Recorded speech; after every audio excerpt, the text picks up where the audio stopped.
زۆرن ئەو کردوانەی کە تۆ نەتکردوون لە قیامەتا پاداشتیان وەرئەگریتەوە ئەگەر خاوەنی دڵی صاف و دڵی پاک بی.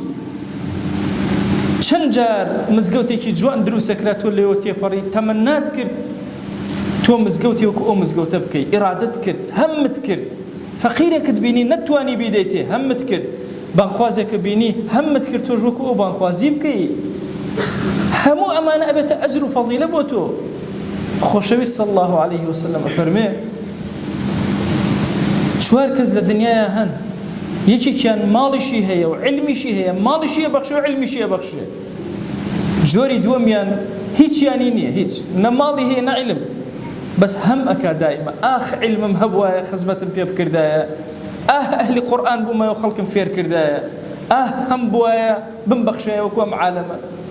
ئەفەرمێم دوانە لە ئەجرا مساوین وەکو ئەو ئەجر وەرئەگرێ وەکو ئەو فەزیلەتی دەست ئەکەوێ. کەسێکی ترمان هەیە ماڵی هەیە علمی نییە ئەوی ترمان علمی هەیە ماڵی نییە ئەوانیش تەمەنا ئەکەن هەردووکیان خوای گەورە بۆیان ئەنووسێ. بۆیە ئێمە ئیماندار ئەبێ بزانین لەکوێ هەمەکانی خۆمان دائەنین